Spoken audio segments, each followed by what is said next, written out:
धनगर समाजाच्या अनुसूचित जमाती आरक्षणाची तात्काळ अंमलबजावणी व्हावी यासाठी आंदोलनाची ज्वाला अधिक तापत चाललेली आहे। संविधानाच्या क्रमांक 36 नुसार आरक्षणाचा स्पष्ट हक्क असतानाही गेल्या अनेक दशकांपासून धनगर समाज शासनाच्या अन्यायकारक वागणुकीमुळे हक्कापासून वंचित आहे। शेकडो आंदोलनाचे इतिहास, उपोषणातून अर्पण झालेले आरोग्य, हजारो बांधवांवरती दाखल झालेले गुन्हे, तरीही सत्ता आणि प्रशासकीय यंत्रणा धनगर समाजाच्या न्याय मागण्यांवरती अद्यापही मुरदाडपणे मौन बाळगत आहे। या अन्यायाविरोधात पेटलेल्या लढ्याला नवी धार देण्यासाठी जालना येथे सलग 16 दिवस उपोषण करत रणशिंग फुंकणारे धनगर आरक्षण मुक्तीसंग्राम लढ्याचे पुरस्कर्ते दीपक भाऊ बोराडे हे रविवारी ठाण्यात दाखल झाले होते। जांभीनाका येथील पुण्यश्लोक अहिल्यादेवी होळकर स्मारकाला वंदन करून त्यांनी ठाण्यातील समाज बांधवांशी संवाद साधलाय। स्मारक परिसरात ठाणे शहरभरातून समाज बांधव मोठ्या संख्येने एकत्र जमलेले पाहायला मिळाले। संविधानानुसार 36 क्रमांकावरती धनगर समाजाला आरक्षण मंजूर असताना सुद्धा अनेक वर्षे आरक्षणापासून वंचित ठेवले गेलेले आहे। शेकडो आंदोलने, उपोषणे, हजारो बांधवांवरती दाखल झालेले गुन्हे असतानाही लढा सुरू आहे। जालना येथे 16 दिवसांचं उपोषण प्रकृती बिघडल्याने स्थगित केलं असलं तरी आता हा लढा अधिक तीव्र झाला आहे, असं धनगर आरक्षण योद्धा दीपक भाऊ बोराडे यांनी सांगितलंय। नरेंद्र मोदी व देवेंद्र फडणवीस यांनी आश्वासन दिल्याप्रमाणे धनगर समाजाने भारतीय जनता पार्टीला सत्ता दिली आहे, तरी देखील सरकार समाजाला आरक्षणापासून वंचित ठेवत आहे। त्यामुळे आम्ही आता गप्प बसणार नाही।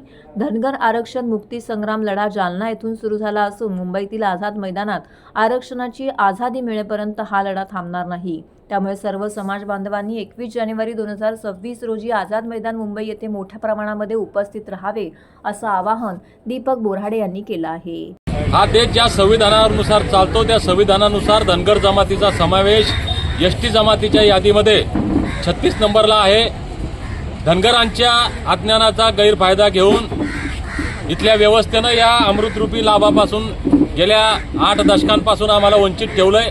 धनगरांचे क्रांतीसूर्य बी.के. कोकरे साहेबांनी या आरक्षणाची ज्वाला प्रज्वलित केली, तेव्हापासून आतापर्यंत शेकडो आंदोलनं झाली, शेकडो उपोषणं झाली, हजारो बांधवांवर आमच्या गुन्हे दाखल आहेत। आंदोलनाचे हा लढा चालू आहे, परंतु 17 सप्टेंबर रोजी मराठवाडा मुक्ती संग्राम दिनी धनगर जमातीच्या या एसटी आरक्षणाचा मुक्ती संग्राम हा लढा आम्ही जालन्याच्या भूमीतून सुरू केला। 16 दिवस मी त्या ठिकाणी आमरण उपोषण केलं। प्रकृतीच्या कारणामुळे ते आंदोलन स्थगित केलं होतं। आत्ताचे मुख्यमंत्री राज्याचे देवेंद्र फडणवीस यांनी लाखो लोकांच्या समोर आश्वासन दिलं होतं की धनगर आरक्षणाच्या बाबतीत माझा अभ्यास झालेला आहे, माझ्याकडे गाडीभर कागदपत्र आहेत, पुरावे आहेत, तुम्ही आम्हाला सत्ता द्या, पहिल्या कॅबिनेटमध्ये तुमचा आरक्षणाचा प्रश्न सोडवतो। आत्ताचे देशाचे सर्व असलेले नरेंद्र मोदी पंतप्रधान यांनी सुद्धा पांडुरंगाच्या पंढरीमध्ये येऊन ढोल वाजवून सांगितलं होतं की आतापर्यंत राज्यकर्त्यांनी तुमच्या मतासाठी वापर केला, तुम्ही आम्हाला सत्ता द्या, आम्ही सत्तेत आलो तर आरक्षण देतो। स्वर्गीय अटल बिहारी वाजपेयी यांनी सुद्धा पंढरपूरमध्ये आश्वासन धनगरांना दिलं होतं। आज हे सत्तेमध्ये आहेत, आम्ही कायद्याचं मागतोय। आज हे आंदोलन धनगर जमातीचा एसटी आरक्षणाचा मुक्ती संग्राम जालन्यातून सुरू झालेला मुंबईच्या आझाद मैदानामध्ये येऊन या आरक्षणाची आझादी झाल्याशिवाय थांबणार नाही। आमची देवेंद्र फडणवीस साहेब, नरेंद्र मोदी साहेबांना विनंती आहे, तुम्ही ज्या पद्धतीनं आश्वासन दिलं, धनगर जमातीनं तुम्हाला सत्ता देण्याचं काम केलं। देशातल्या स्वातंत्र्यानंतरच्या इतिहासात पहिल्यांदा भाजप सत्तेमध्ये आलं, कारण या राज्यात 2.5-3 कोटी धनगर समाज आहे, या देशात 20-25 कोटी धनगर समाज आहे। धनगरांनी केलेल्या उपकाराची जाणीव ठेवा, तुम्ही दिलेला शब्द पाळा आणि पुढील होणारे अनर्थ टाळा। आम्हाला कुणालाही हौस नाहीये आमचे कामधंदे सोडून आमचा वेळ आणि पैसा खर्च करून या मुंबईमध्ये येण्याची, पण सरकार देवेंद्र फडणवीस साहेब तुम्ही आम्हाला मजबूर करताय, तुम्ही आमचा अंत पाहताय, तरी सुद्धा आम्ही शांत आहोत।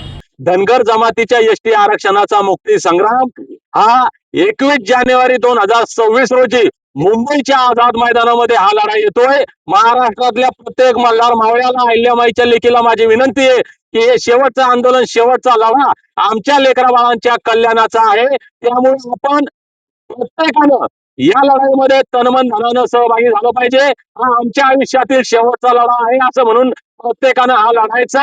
या मुंबईच्या आझाद मैदानातून आमच्या धनगर जमातीच्या एसटी आरक्षणाची आझादीचं आंदोलन आपण लढतोय। ही आझादी घेऊन आमच्या लेकरा बाळांचं कल्याण करून एसटीचे सर्टिफिकेट घेऊन या मुंबईचं आझाद मैदान सोडू। चल तर भेटूयात 21 जानेवारी 2026 आझाद मैदान मुंबई जय मल्हार बोलो, मुंबई चलो, जय मल्हार बोलो, मुंबई चलो.